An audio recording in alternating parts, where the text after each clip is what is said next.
Welcome to the Life's Best Medicine podcast, where we are finding hope and healing one episode at a time. No appointment needed, no rubber gloves, and no copay.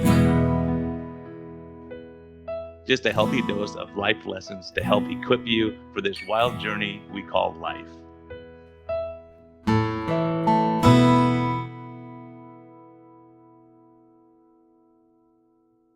Hey everyone, this is a friendly reminder that we are here for entertainment purposes only. We may not even be that entertaining at times, but this is not medical advice. Talk to your doctor, check with your healthcare professionals before making any lifestyle changes or medicine changes. What we're talking about is our clinical experience and what we've seen. And so if you really want our advice, you can consult us. You can actually consult me as a doctor, or you can consult my guest and get all your questions answered. But we can't give free medical advice because we can't pay our bills with that. But we can help to educate you a bit and allow you to think a little bit. And always reach out to your medical professional before making any lifestyle changes. Thank you. Hey, everyone. We made it to March. Enjoy this episode brought to you by Health Code. GETHLTH.com. They're doing great stuff. They have a great berberine product that I love that I'm using with my patients. And it has turmeric and anti-inflammatories and all that for us to recover from our hard workouts. Hopefully we're still doing those in March. And also they have their great shakes. Of course, the chocolate macadamia is my favorite. Also, they have their creamy vanilla. They have a vegan option with fermented pea protein, which is their claim to fame right now. They've really reached a lot of people with that. It's expensive to make that, but they're taking a bite to make sure they get that product out to people. So anyways, thank you for listening. Patreon supporters especially, thank you. Greatly appreciate your support. It's less than 1% of the listeners, so we hope that a few more jump on board there so we pay our guys and not have to take another sponsor, hopefully. But again, thank you and happy 2025 to you. Keep up the good work. Discover a new path to wellness at Arizona Metabolic Health. Dr. Brian Lenskis offers advanced medicine and personalized care, treating the root causes of your health concerns, not just the symptoms. Whether you're seeking direct primary care, effective diabetes management, or medical weight loss, with a holistic approach, our team is here to guide you every step of the way. Visit ArizonaMetabolicHealth.com today to learn more about our innovative health solutions. When I stepped on that scale and saw the number 278 pounds, it was like a punch in the gut. I was just sick and tired of being fat, sick, and tired. I knew that I had to make a change. I started to read about the low-carb diet and I decided to give it a try. The weight started to fall off me. I added Health Code on a daily basis to my diet. It's a high-protein, healthy fat meal replacement that is simply delicious, and it's easy to make. And after I have one, I don't get hungry for hours. My strength has improved. My VO2 max has gone up 7 points. I have higher energy levels throughout the day. I want to be healthy enough to throw my grandchildren up in the air and go on hikes up a mountain with them. And I totally believe that Health Code can be an important part of that. I believe Health Code is the best meal replacement shake ever formulated. I wouldn't be taking it otherwise. Try Health Code risk-free. Hello and welcome back to the Life's Best Medicine podcast. Today I have a special one. This guy, you know him, he's been on episode 107. I'd say go back and listen to that. Now we have a little search bar. You could just search and put Ben Azadi in. Ben, welcome. Awesome to have you, man. Keto Kamp. Yeah, I'm excited to be back with you, man. Episode 107 to now. It's been quite some time, and I'm excited to chat with you. Round 2. Let's do it.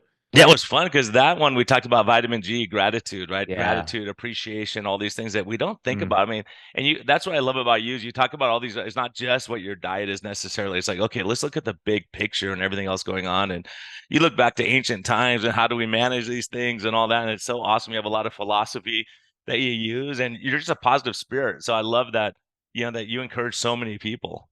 Thank you, Brian. That's I think the missing piece for a lot of people in the health space. I mean, we get the macros right, the fasting and carnivore, which is all great, but it's really the inner work. It's an inside out job. And I'm glad that resonates with you. And you preach a similar message.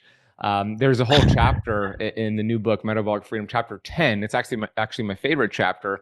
And it's all about how your thoughts and your attitude influence fat loss, metabolism, and longevity. It's really the missing piece, and it's my favorite thing to talk about. Yeah, I haven't even you just sent me the book last night, so I'm so looking forward to it. I'm like, yes, this is gonna be great because it's so true. It's not just that we agree, it's because that's what it is. If you have a negative attitude and you hate the journey and you're miserable every day, it's gonna be brutal. Like if you have a positive attitude, go, let's go on this journey and let's do it and be excited about it, it makes a huge difference.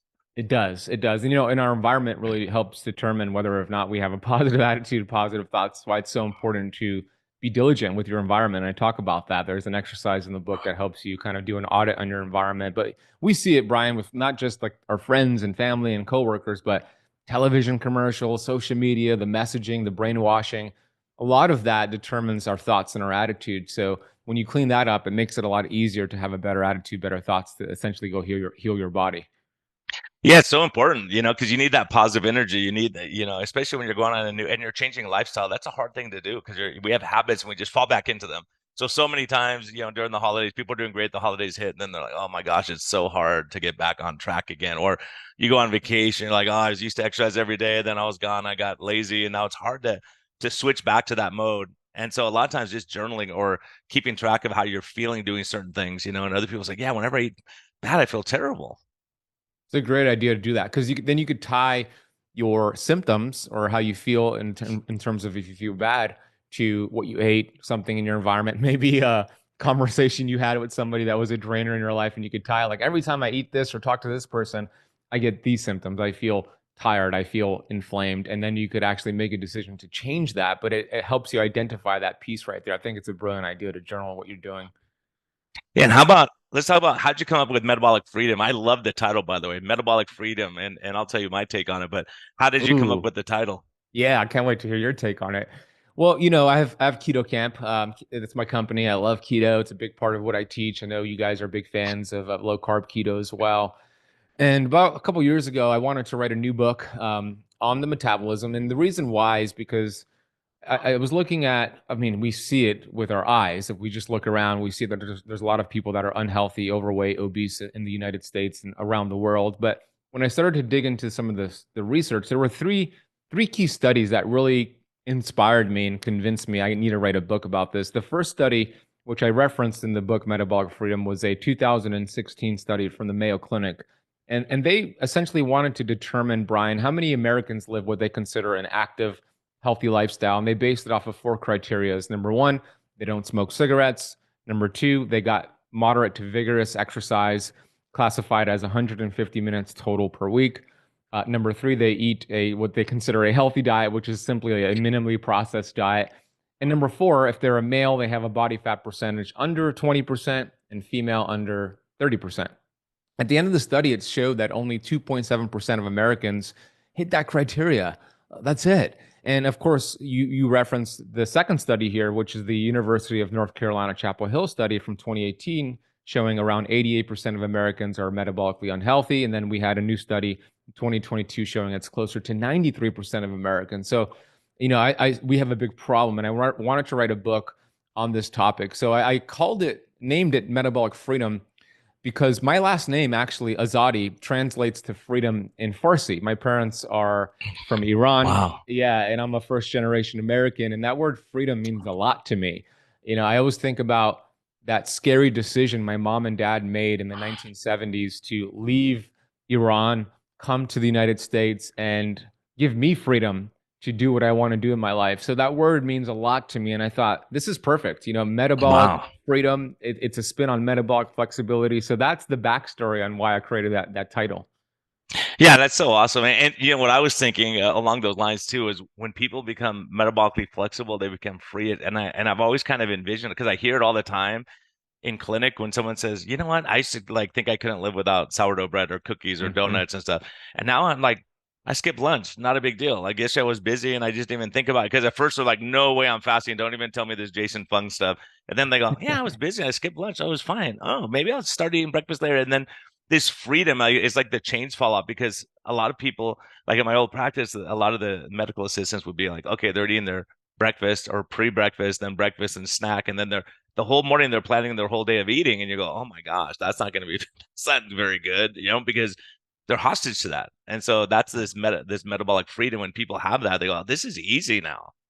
That's exactly it. Yeah, you explained it well. I want to clip that up and share it on social media because yes, you nailed it. That's exactly it. When we're stuck burning sugar, like 93% of Americans, you're not metabolically free. To Brian's point, you are metabolically handcuffed. You're in a metabolic prison essentially because you are relying on snacking every 2 to 3 hours. You're essentially getting your energy short term from food and mostly carbohydrates. And it's not fun being a sugar burner. We don't want that. We want to teach our metabolism to be free and burn fat and burn whatever substrate is available for energy and fat loss. And we could do that. We're designed to do that. And really being a sugar burner, and I call these sugar burners, they're in a keto deficiency. Like 93% of Americans that are metabolically unhealthy, I call them being in a keto deficiency. They forgot how to burn fat. So we need to remind their metabolism, show them how to burn fat. And the book outlines exactly how to do that. Yeah, and the other thing you bring up, and I think this is such an, and I really want to hear your take on this, is there's wars that'll probably never end over there. I hear Tro fighting with people, and it's a crazy thing, but calories in, calories out versus the metabolic or insulin model. Yeah. So what's your take on that, from your research? And I know you have a whole chapter on this of discussing it. Yeah, it's fun to see Tro talk about this. I know you've seen a lot of those conversations. So yeah, chapter 1 actually starts off with the title is we need a new paradigm for fat loss, and it talks about these fat loss failures over the years. One of them is this whole outdated model of calories in versus calories out. And if I remember back in 2013 when I used to own a gym here in Miami, I followed that calories in versus calories out model, and I taught it. I used to host seminars called The Science of Fat Loss. I thought I was so clever, Brian, teaching my members of my gym how to calculate their total daily energy expenditure and their resting metabolic rate, and then put them in a deficit. And you know what? It worked, and it always works in the beginning. And then what happens is it doesn't work, and the thought is, okay, we just need to cut more or exercise more or do both. And then it works a little bit and then it slows down, but you can only cut so much until the metabolism adapts to the energy coming in, and then you have a problem. So, where I stand today is that I do think calories matter, but I don't think they're that important. I think they're more of a distraction than anything else. And we know that you could eat 800 calories from processed food versus 800 calories from whole food, steak and eggs. And there's a completely different process from the same amount of calories. And it just distracts people. And the problem with it is that it works short term, but long term, it doesn't work. And it actually could be a metabolic disaster where you create wonky hormone levels. Now your ghrelin, your hunger hormone, is through the roof, and your leptin levels, your satiety hormones, are dropping. So you're hungrier and you have to rely on willpower and sheer discipline. And that is a finite resource. It doesn't work over time.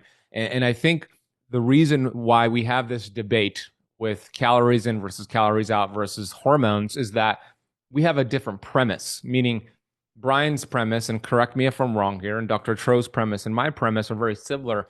We believe that we get healthy to lose weight versus the premise of calories in versus calories out is you lose weight to get healthy.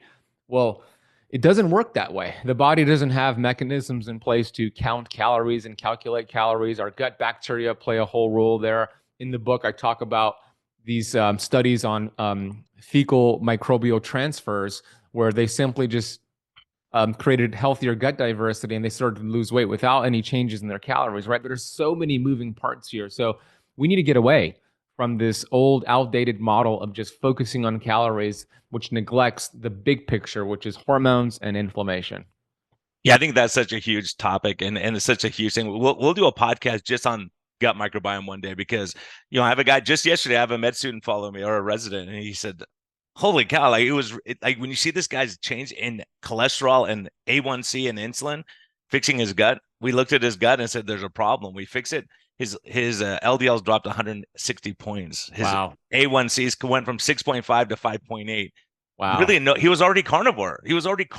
And so looking at the gut and the gut microbiome, Akkermansia being one of them, when it's really low, makes it really tough for getting the sugars under control. He's like, look at my continuous glucose monitor. It's gotten so much better. He hasn't made dietary changes. He hasn't made exercise changes. The only thing we did was focus on his gut. And you go, wow.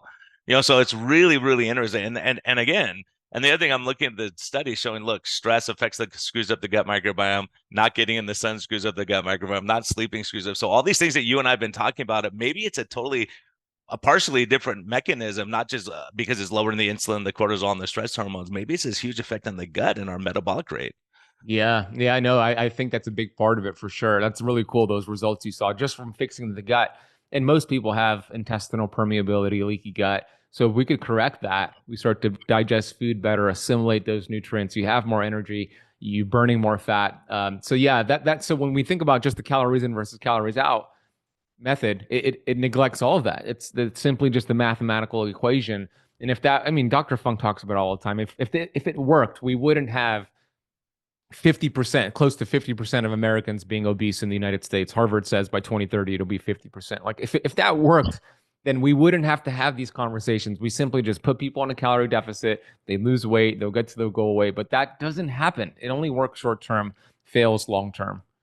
And it may have to do, and the other thing is it may have to do with how intense we are, right? So I don't know if you've read Mark Sisson's new book, Born to Walk. Very interesting. He has a different premise. He's like, look, and he's a lot. You're saying the same thing. Is like, hey, train your body to burn fat. If you're going at a lower intensity rate for most of your exercise, like going for walks, people think, oh, walking doesn't do anything. So I have a guy, he's lost tons of weight, and his doctor goes, yeah, walking's not going to help you. It's like, yeah, it does. If you're sitting on the couch, standing up and sitting down is going to help you. Like doing anything's going to help you. But again, the exercise has an effect on the gut microbiome, on your stress hormones, on your cortisol, on your sleep. Like all these things we're trying to work with. You like, yeah, if you just get out in the sun, go enjoy life, go for a stroll, whatever. And he's kind of talking about that, and then doing a more intense workout, maybe once or twice a week, and then doing weights a couple times a week. He goes, and he's talking about his marathon runners are getting better times by exercising at a lower level most of the time because they're not getting injured. They're used to burning fat as their fuel source. So when they're going on these longer runs, they have a more mitochondrial density. So yeah, it's really fascinating, all this stuff. And you've talked about it too, protecting the mitochondria, and that has to do with all this overuse of energy and oversupply of energy being a huge issue. Yeah, and yeah, Mark Sisson is a legend, right? He's a perfect example. What is he, like 70s, around that age? And he looks amazing. He actually lives close to me here in Miami, and he endorsed the book. I got his endorsement for the book, and I love his stuff. And he's absolutely right. Walking is so underrated when it comes to fat loss, and not just fat loss. I mean, longevity. I talk about walking a lot in the book, especially timing it after a meal to help blunt that postprandial glucose response. You could, go for a 10, 20, 30-minute walk after a meal, preferably around after all your meals, but at least your biggest meal of the day. And it really will help you produce less insulin. So you could take that food, and instead of it being stored as fat, you actually could put it into your muscle cells, liver cells, and use it for energy just by simply going for a walk. It doesn't have to be intense. And the studies on what it does for longevity are incredible. There are studies showing that, and I put it in the book, they looked at close to 50,000 people, and they looked at their step count.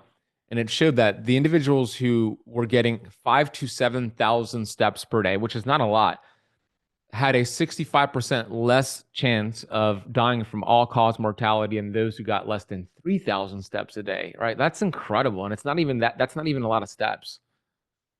Yeah, and it's just doing that. And then along those same lines, I was just listening to the Diet Myth. I never listened to that book, but I saw someone recommend. I'm like, oh, it's kind of interesting too.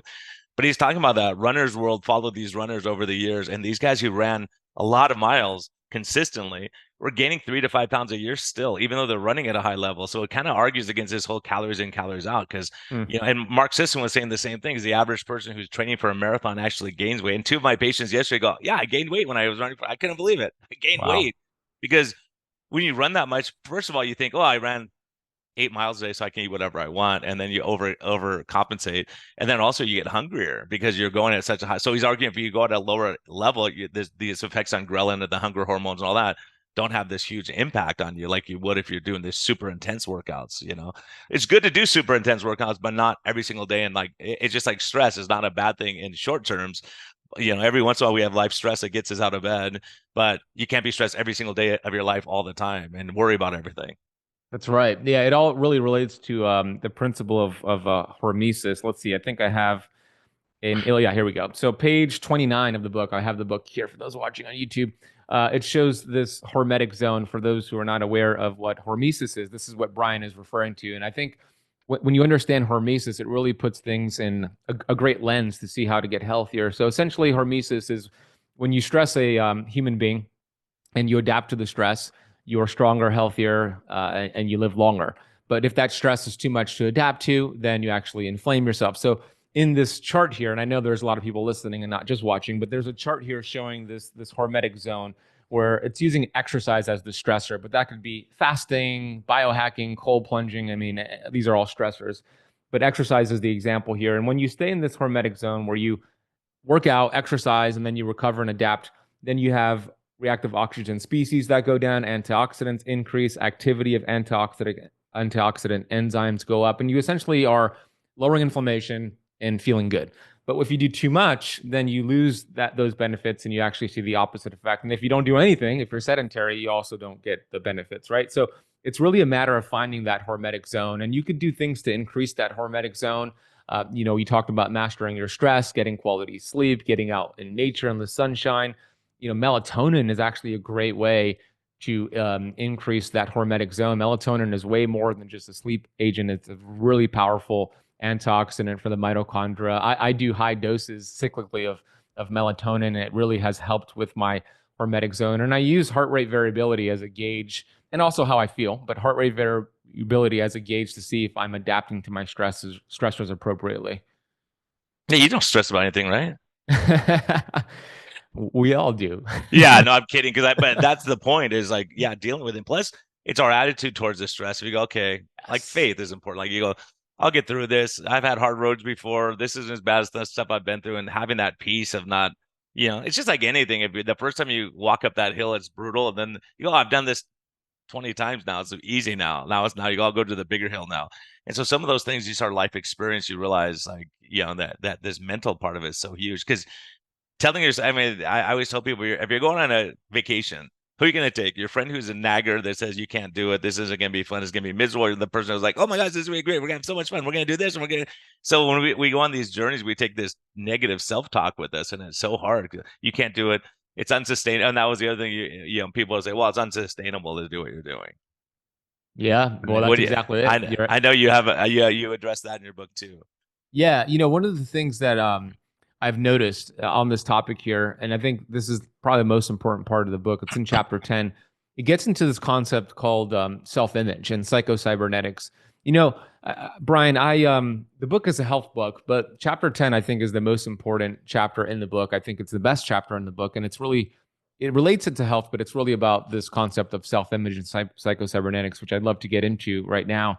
It gets into the placebo effect, the nocebo effect, but what I've seen is that so many people, they make a conscious decision to lose weight, lower their A1C, reverse their diabetes. It's a conscious decision, but how they view themselves, their self-image, is in their subconscious mind. It's part of what's called their paradigm. A paradigm is a multitude of habits that are embedded into your subconscious mind, and it affects the way you talk, the way you walk, your behaviors, pretty much everything. And you can make that conscious decision, but if you haven't changed that self-image of yourself, you'll make some progress and then you'll put your foot on the brakes and then you'll go back to where you were. You'll make some progress and then go back to where you were. So in the book, I talk about psycho-cybernetics. Psycho-cybernetics is a book that came out in the 1960s from a plastic surgeon, believe it or not, named Maxwell Maltz. And he called this concept the greatest physiological discovery of his generation. And I think it's still to this day one of the greatest discoveries, because what he found out was that after he would perform these plastic surgeries on individuals who had facial disfigurements, he would get rid of them and they would look amazing, but they would look into the mirror and still see themselves with those facial disfigurements. Like that was their self-image, and they felt the same exact way. The surgery made no difference in how they felt because their self-image was that identified with that person who had the facial disfigurement. So they acted the same way. Nothing changed, even though they have the surgery. So you cannot outperform your self-image. So the example I give in the book is the example for weight loss. Somebody says, I need to lose 50 pounds. So they make that conscious decision. I'm going to join a program. I'm going to do keto, whatever it is. And they start to lose weight. Let's say they lose 10 pounds that first month, but their self-image still identifies as an overweight person. For me, that was my self-image for 20 years.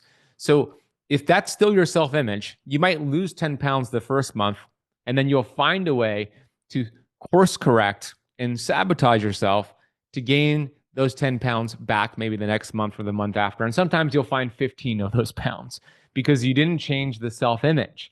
And this is exactly how this works, is exactly how airplanes work, right? Airplanes are a psycho-cybernetic, they're a cybernetic instrument, like human beings. So the example is this.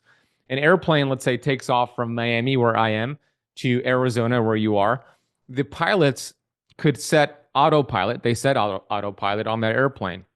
And if the airplane goes off course, hits turbulence, the autopilot course corrects until it gets to the destination. Essentially, the pilots could come back and hang out with you as a passenger. I'm glad they don't do that, but the autopilot helps to get them to the destination. It course corrects because it's a psycho-cybernetic instrument. We're the same way. We course correct to match the self-image and match the self-image. So it isn't until we change that self-image that we're going to get lasting results. And there's only two ways to change the self-image. The first way is an emotional impact. And usually that's a negative experience. It's a cancer diagnosis, a near-death experience, the loss of a loved one. That changes the way you think, your paradigm, your self-image. It changes the course of your life. Ideally, we don't want to use an emotional impact as a way to change the self-image because 9 times out of 10 it's negative and it's usually it's unpredictable. The second way, and the only other way, which is the preferred way, is constant spaced repetition. This is exactly what's built your self-image, and this is how you're going to change your self-image. So what do I mean by that? You have to imprint this new self-image frequently, constant spaced repetition, enough times where it goes from your conscious mind, replaces the old self-image in your subconscious mind, and now it's locked in there as that new identity for yourself. So the way that I explain it in the book is through an affirmation. I have an affirmation here that I'm holding up on a card, an index card, and you simply just write down the new self-image. And I give an affirmation in the book. You write it down in present tense. I'm so happy and grateful now that, and then you write the new self-image, and you actually read this goal card of the affirmation every day. In the morning when your subconscious mind is most impressionable, right before bed when it's most impressionable, and throughout the day.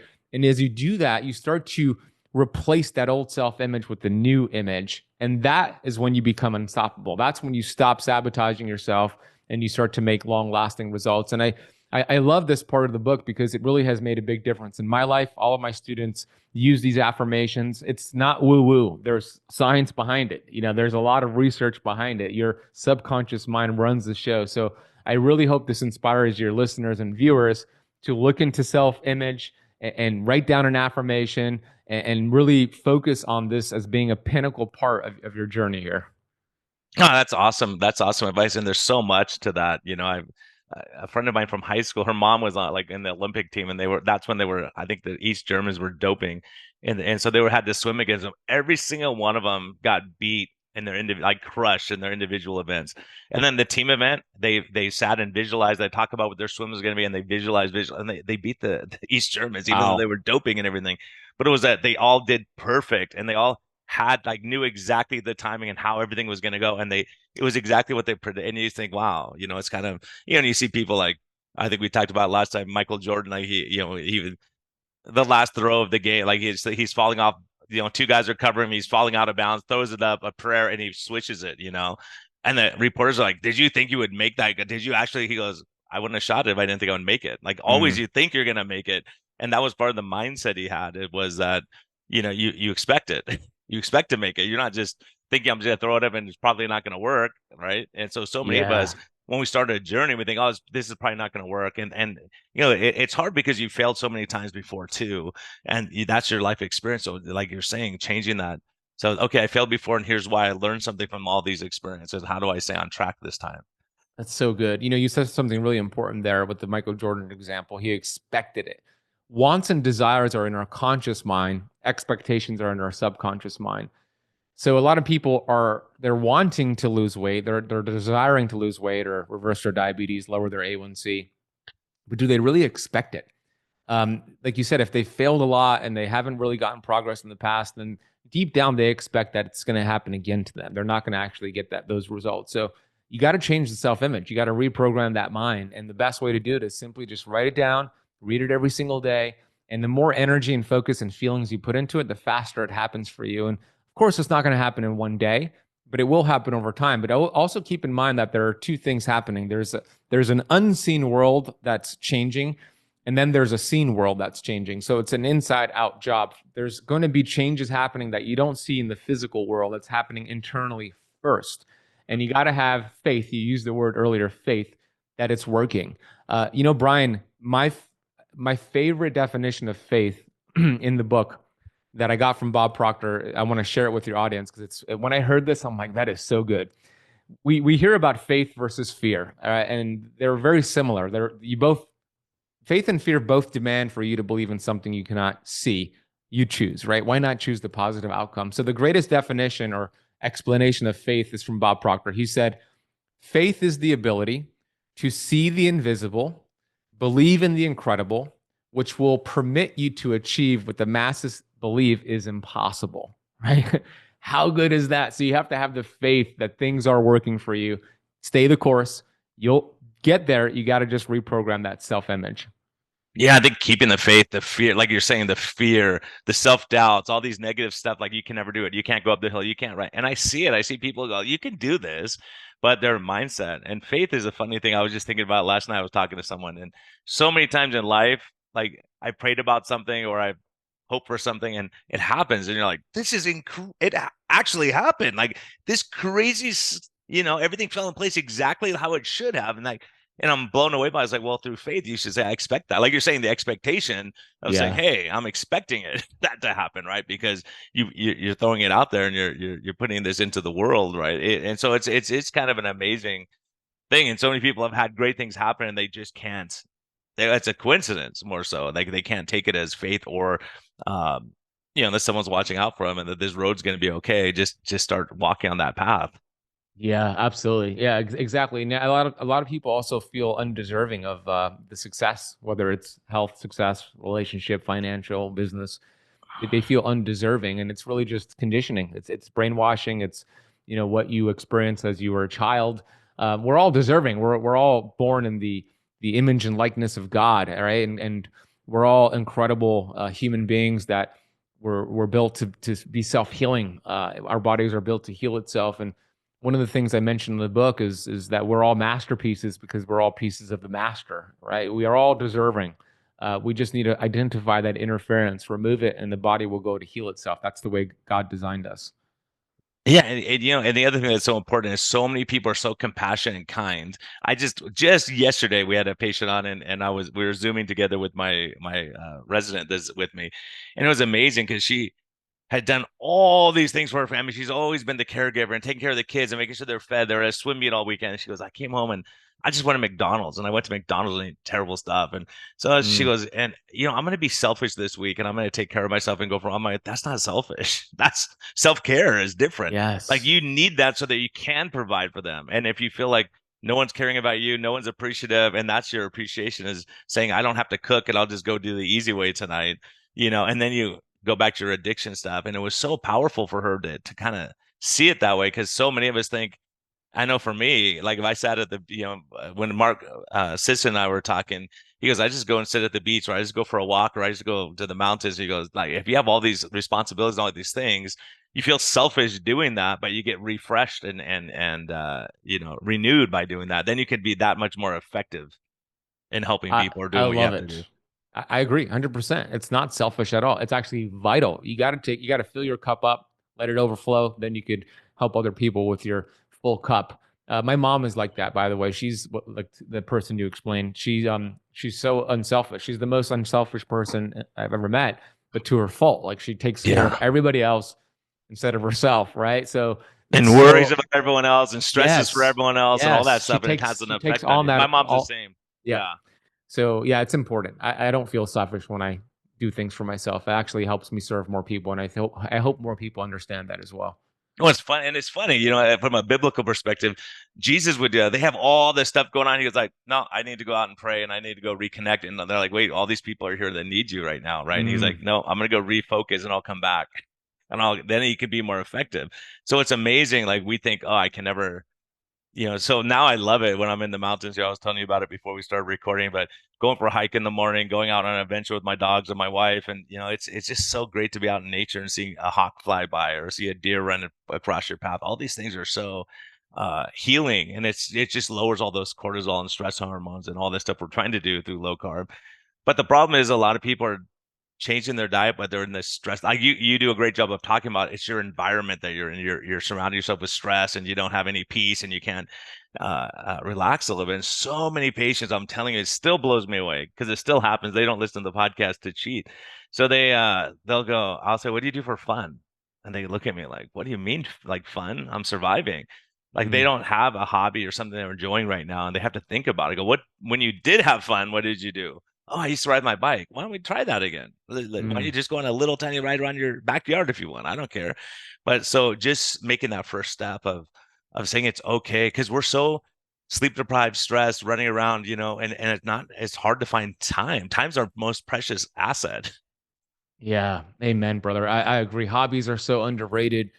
Doing things you love to do, as you mentioned, what it does for the stress hormones. You get a oxytocin boost when you do things you enjoy doing. For me, it's basketball. I play basketball every Sunday outside with my friends. And then we come to my place and do a cold plunge and sauna. It's good friendship. Awesome, man. Yeah, awesome it's stuff. and it boosts oxytocin, which lowers cortisol. But for a lot of people, it's pickleball or it's sewing or painting. I mean, find out for my mom, it's gardening. She loves gardening, but yeah, it's so underrated. These activities actually will help with the fat loss. It'll help with the keto. It'll help with the sleep. It'll help with everything. It'll help raise your heart rate variability. I love that you brought this up. I think that it's very underrated to talk about hobbies these days.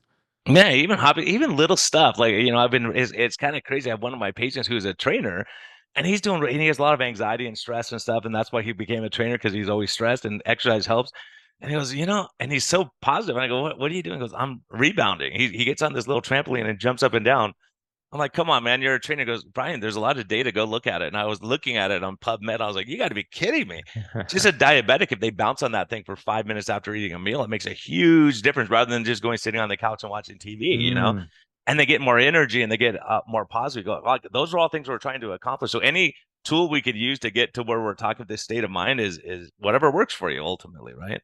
That's interesting. Yeah, I haven't even thought about that. Rebounding after a meal, especially for diabetics. Amazing tip right there. That's something I'm going to look into now.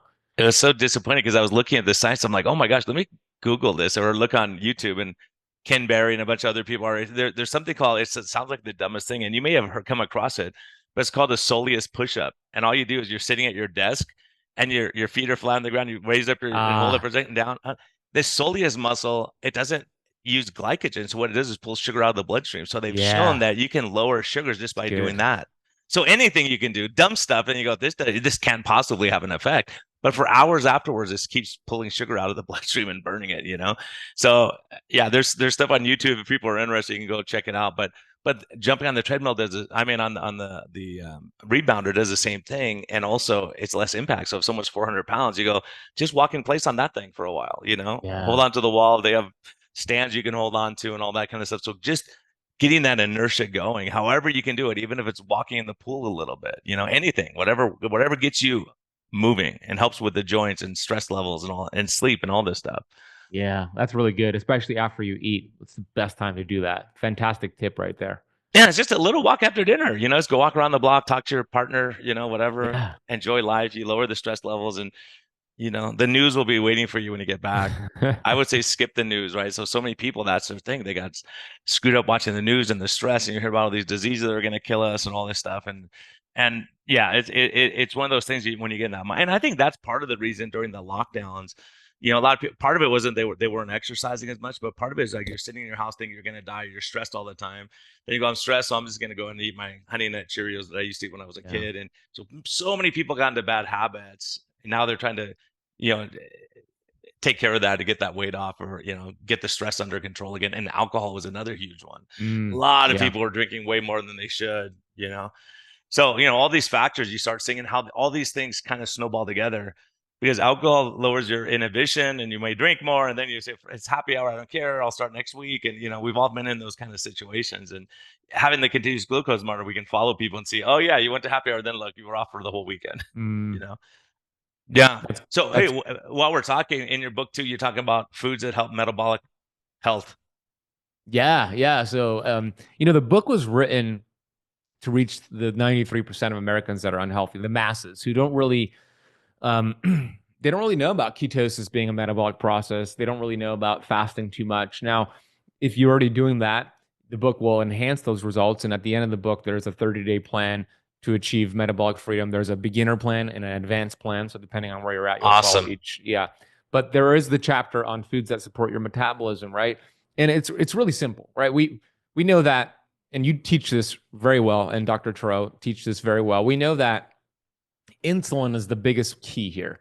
And you could have full-blown insulin resistance, hyperinsulinemia, on average for 6 to 14 years without your A1C changing, your fasting glucose. It could look perfect. Meanwhile, you're full-blown insulin resistant, right? So I talk about the value of testing fasting insulin. I know you're a big fan of that as well, making sure that's in the single digits, because that's high levels of insulin. I make the case is the first domino to fall that leads to high blood pressure, prediabetes, full-blown diabetes. And once you're diagnosed with full-blown diabetes, that opens up a door to cancer, heart disease, and all these other really scary situations and conditions. So it starts with insulin. So if we understand that, because insulin is not a bad hormone, it's an energy sensor, but when it's elevated, then it's a problem. It's a bully of a hormone, essentially, where your fat-burning hormones are going into hiding and you're just storing energy, storing fat. So 93% of people have high levels of insulin. So if we understand that, then we could think about, all right, the 3 macronutrients. We have carbohydrates, protein, fat. Which one of those 3 will raise blood insulin the most? Well, carbohydrates, and of course, processed carbohydrates will raise it more than whole food carbohydrates, but all carbohydrates will raise blood insulin the most. Protein has a very moderate insulin response. It's not high. It's what's considered a phase 2 response. And then fat barely moves insulin. So if we understand that, then we want to eat more protein and fat, less carbohydrates, right? It just makes sense. So the book talks about the value of eating protein and fat, especially animal-based protein, protein that comes naturally with the fat, right? Steak, eggs, wild-caught fish, small fatty fish. Of course, we have animal fats that we love as well, butter, ghee, beef tallow. These are incredible fats that support your metabolism. And we want to remove inflammatory foods like processed carbohydrates, carbohydrates in excess, snacking in between meals, which raises insulin as well. And we want to remove these inflammatory fats that it's exciting to see this become popular now, Brian, but the seed oil conversation, we want to remove these processed seed oils, which are highly inflammatory. We have great experts like Dr. Kate Shanahan, who have been talking about this for a very long time.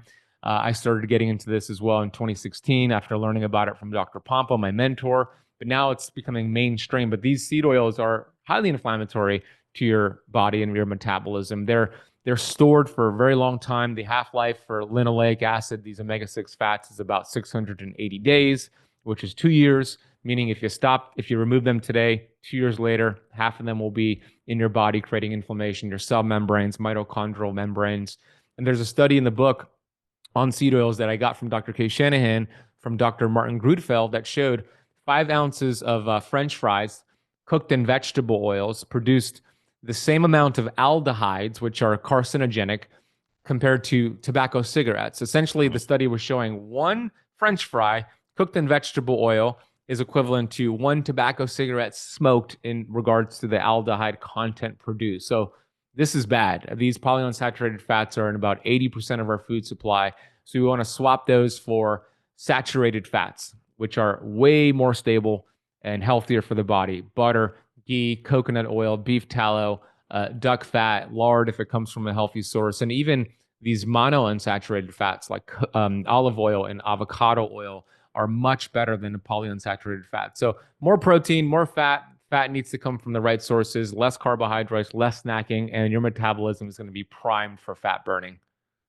Wow, that's awesome. And I'll tell you, you'll like this because I know you had the card that says, "Hey, I'm deathly allergic to seed oils," right? And Yeah, my right. buddy, we went out to lunch at this nice place. It was like a all farm to table, all this stuff, and they had olive oil. And so he said, "Hey, I'm allergic to seed oils. Is your olive oil pure olive oil?" And she said, "Let me check." She comes back, 50% canola, 50% olive oil. And they Jeez. call it olive oil. And you go, oh my gosh, so many Ridiculous. times. And I think that's why eating out is so hard, because you just don't realize it. Just that little stuff you're dipping your baked chicken wing in, it could be totally really bad, and so it's hard. It's really hard because you don't know, what they're talking about beef tallow again for French fries and all that, and they're celebrating like, wow, remember how they were celebrating getting rid of that stuff. It's Yeah. really, really amazing. As a matter of fact, one of my patients, very interesting, is his Hispanic origin. His family owns a ton of Mexican restaurants in San Diego area. And we were talking about the seed oils and stuff. And I go, what do you guys make your like refried beans with? And he says, oh, he goes, vegetable oil. Like, right. Mm. He goes, we used to use lard, but then my dad put signs up everywhere. We don't use lard. We use vegetable oil. We use vegetable oil. Like everywhere celebrating. And he goes, come to think of it, we all got fat and diabetic after that.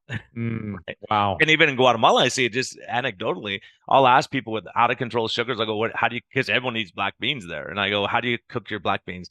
The ones whose sugars are out of control, all of them use vegetable oil. They go, we use vegetable oil. They're proud of it. And the ones whose sugars are under control, or they're using the old fashioned lard that they used to use. And you go, Wow. wow, that's pretty amazing.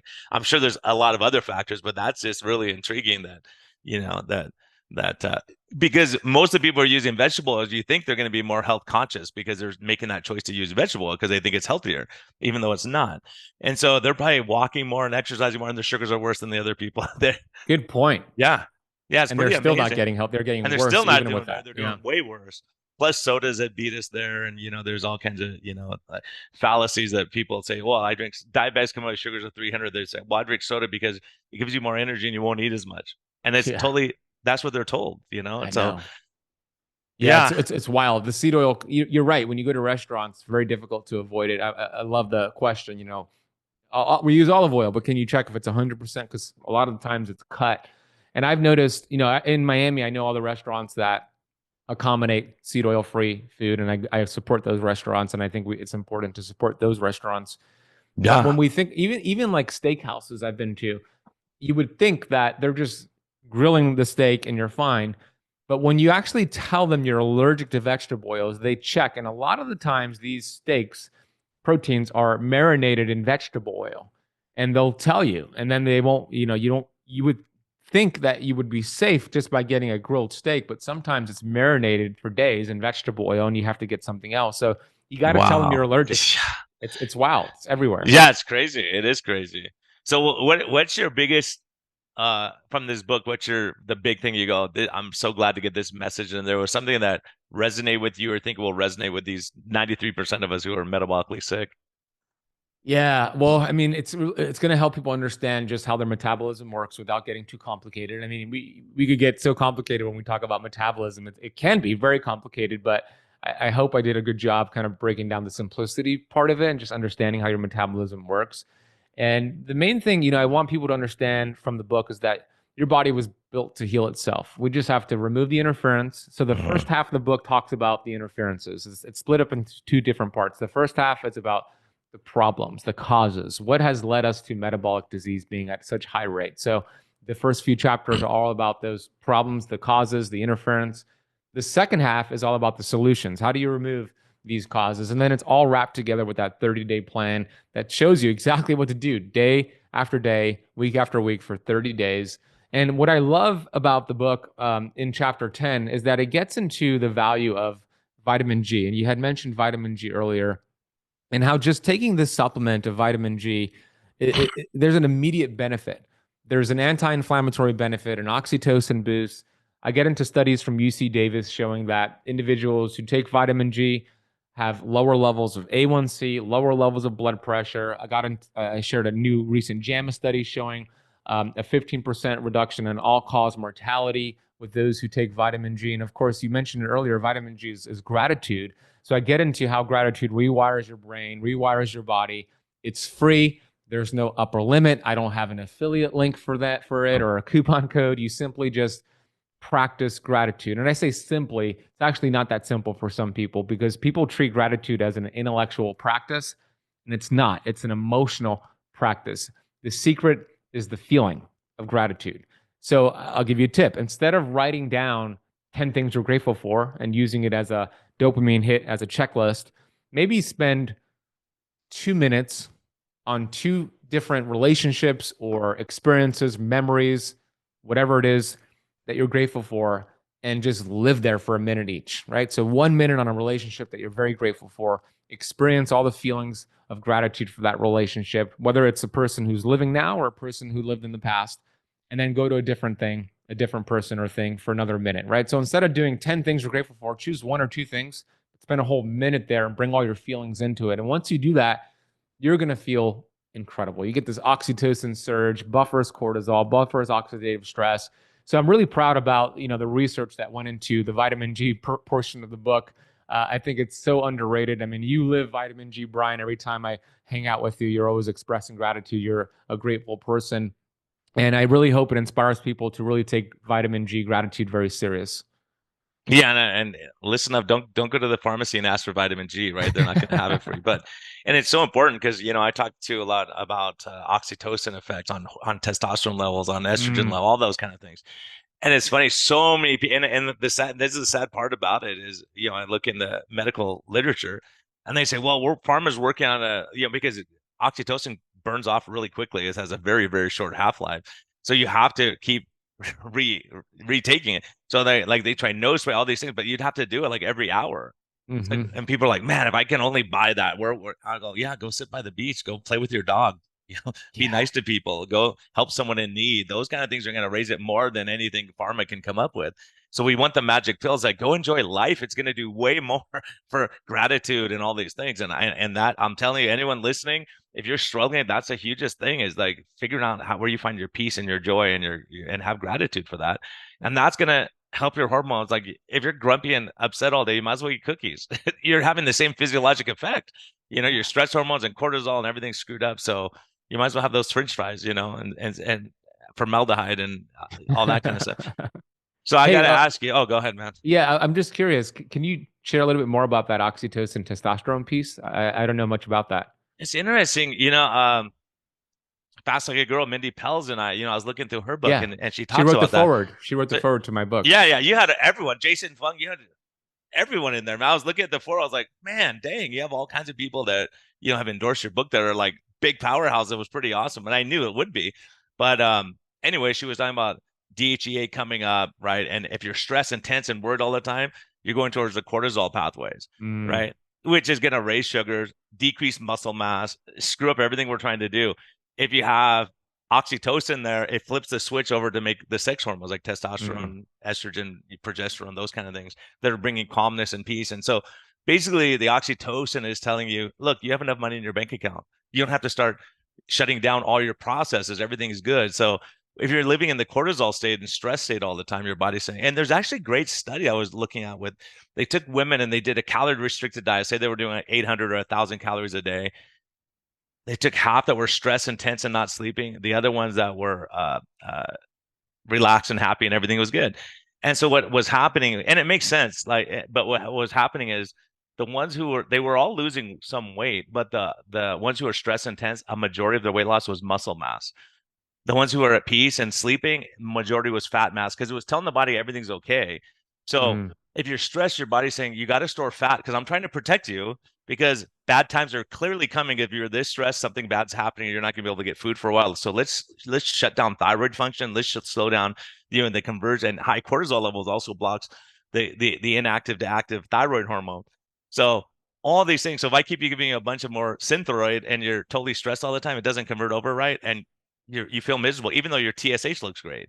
So that's why all these things, and we don't want to get too much in the weed with the metabolic pathways, but it's really interesting because and I just had this conversation yesterday with someone who's working out at such a super intense level all the time, zero carbs and all that, and their cortisol through the roof, their stress hormones and they're like losing. They're like, my scale's wrong and saying I'm losing muscle mass. I go, you're probably losing muscle mass. You probably are, because you're so intense and like measuring everything and stressed out and worried. And it's like, just live life a little bit. You're metabolically healthy. Live life. Don't worry about everything. A guy like you can get away with more carbs than someone who's 350-pound diabetic. So things change down the road. You're right. And you go, okay, what's working for your body now? And and a calorie neutral, like it probably doesn't matter that much if you're having a little bit more carbohydrates. And so that's that fine line of individualizing. So people ask me, and I go, let's get your labs and see. If your insulin's at 48, yeah, you got to cut the carbs for sure. Yeah. Right. Yeah. So No, great point. And that's really a well explained breakdown. Mindy Pels is incredible. She explains it so well. And with the metabolic pathways, we're not going too deep into it, but what builds all of those hormones that you just mentioned is cholesterol, right? So you think about people on statins trying to lower cholesterol, you're actually starving your body from creating these pathways and feeling incredible. So we don't want to lower cholesterol. Essentially, we want to have healthy amounts of cholesterol in the body. yeah, and if you are going to have high, I mean, there's always an argument saying, look, if your triglycerides are through the roof, your sugars through the roof, we got to fix that big problem. Yes, that's the big problem. And so, Tro and I just interviewed a cardiologist, electrophysiologist, super smart guy. And he was on a vegan diet, on a statin for 30 years. His LDL was never higher than 40, and he has a heart attack. Heart attack with stents. Yep. Oh my God. And so then, guess what the diet he's on now? High fat, ketogenic, because he also got diagnosed with prostate cancer. He's a great story, but what's his name? I don't want to say till we. Okay, got it. Yeah, I'll be on the lookout for it then. But yeah, but it's really good. It's coming out in the next couple of weeks. Okay, so, I'll be on the lookout. Low carb MD podcast. Yeah, but it's amazing. Like we talk about, but his story is really great. But the point is, he was like, he lost all hope because he goes, what the heck else can I do? I'm vegan. I mean, I'm doing everything right. I'm exercising.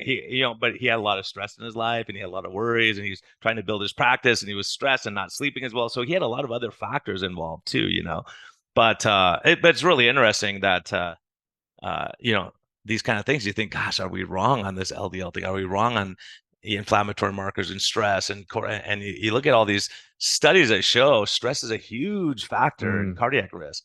So that's something we need to really, and it's hard because if you say, yeah, being stressed makes you a cardiac risk and you're stressed all the time, you're like, I'm stressed all the time, I'm going to die, but figure out how do we make these, like you're saying, visualization, positivity, gratitude, taking a breath in the morning, not being flushed and rushed, and maybe wake up 10 minutes early to do these things so that you're not rushing out the house and just grabbing a bagel and running to work, and stressed.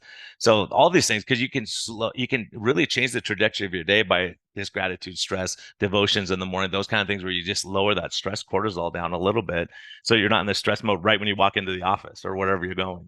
Yeah, best way to start your day. Don't grab your phone, grab your gratitude journal. Do that. And I do it so much, man. I grab my phone and go, what's happening in the news overnight? What's happening here? What's that?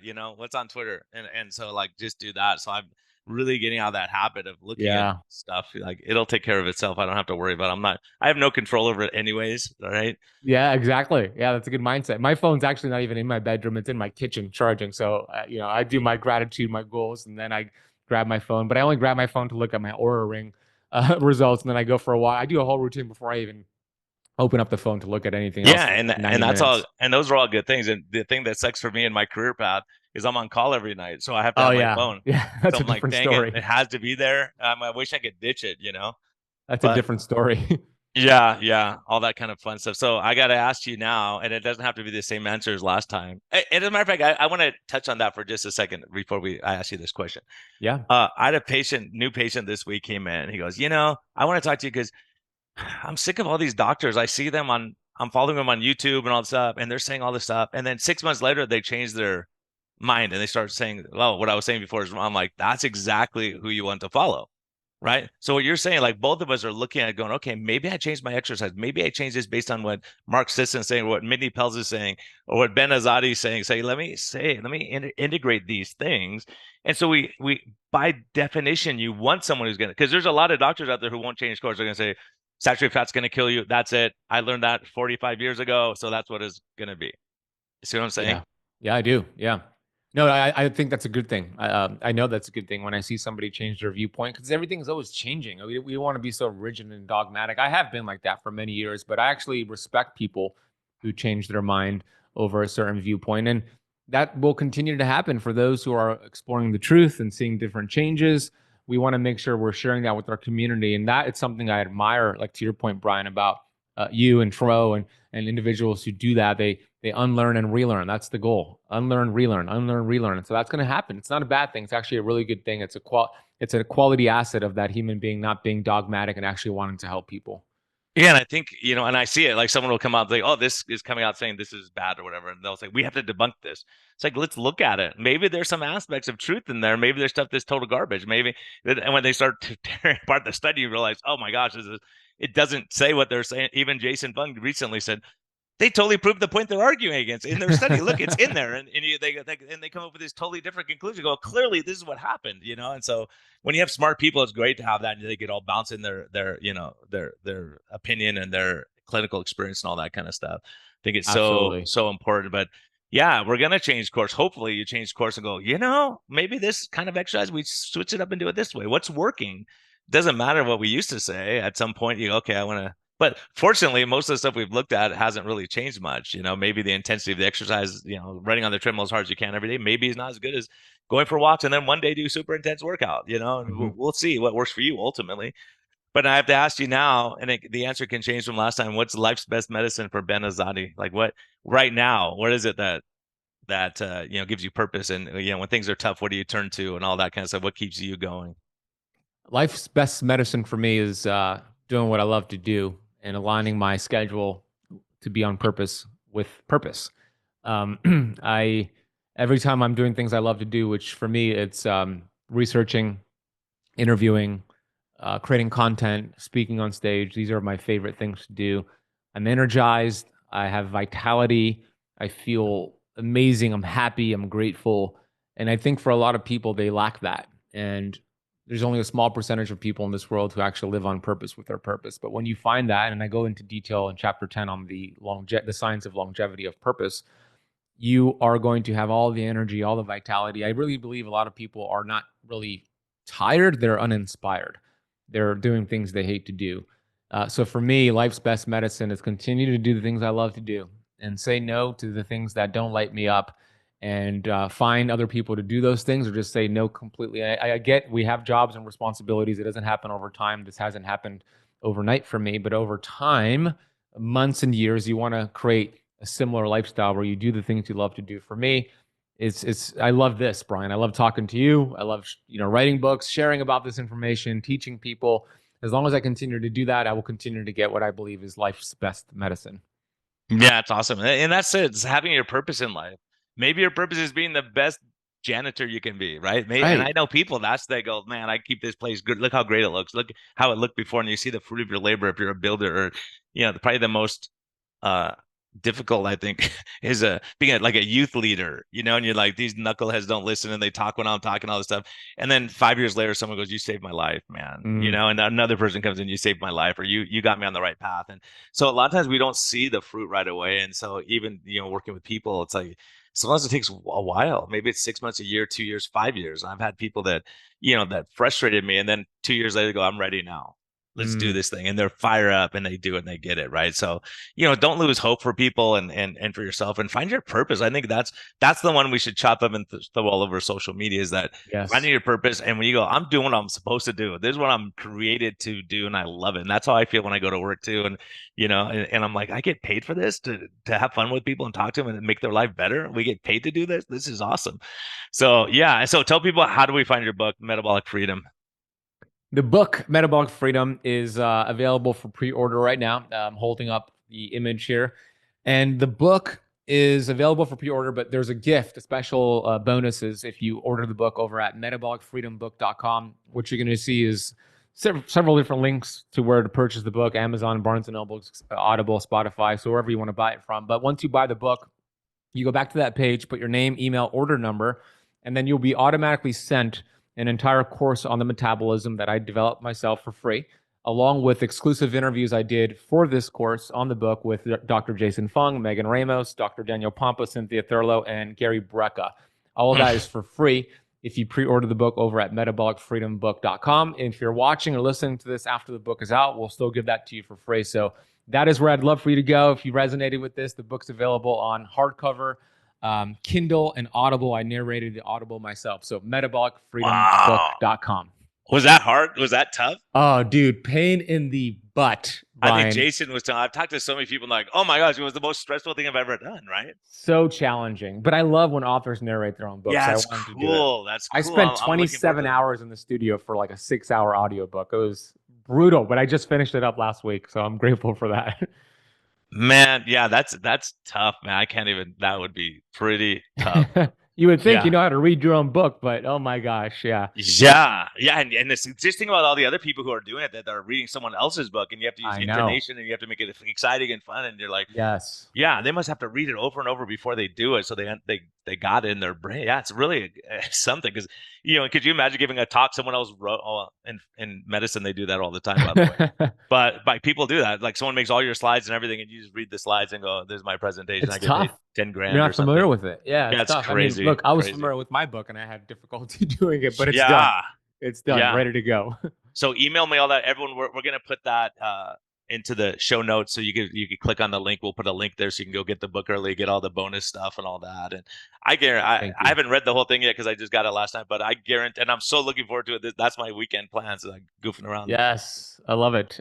But everyone, all of his old books, everything he's done. I mean, he's like, it's gonna help you, even if it's just learning about gratitude and a lot of the science that he's talking about. That's there, self affirmations, things like that we just don't do. We don't really understand that it's important to believe in yourself and step forward. And and also what he's talking about is so important with mindset.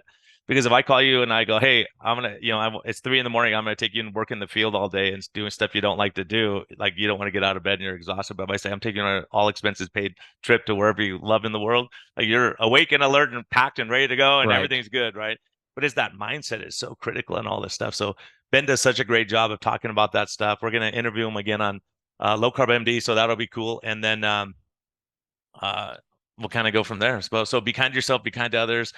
Show gratitude, enjoy life, laugh a little bit, have fun, sit down and just do nothing, laugh with friends, do stuff where you're wasting your time and you're not. You're raising all these feel good chemicals and knocking down the stress hormones. So thanks for listening. And there's a lot of platinum advice in this. So grab the book, reinforce everything, and give it to your friends and family. So Ben, hey, thanks, man. Blessings to you. Thanks so much. It's always a pleasure. Vitamin G for you, Brian. Thank you so much for the amazing conversation. Thanks, man.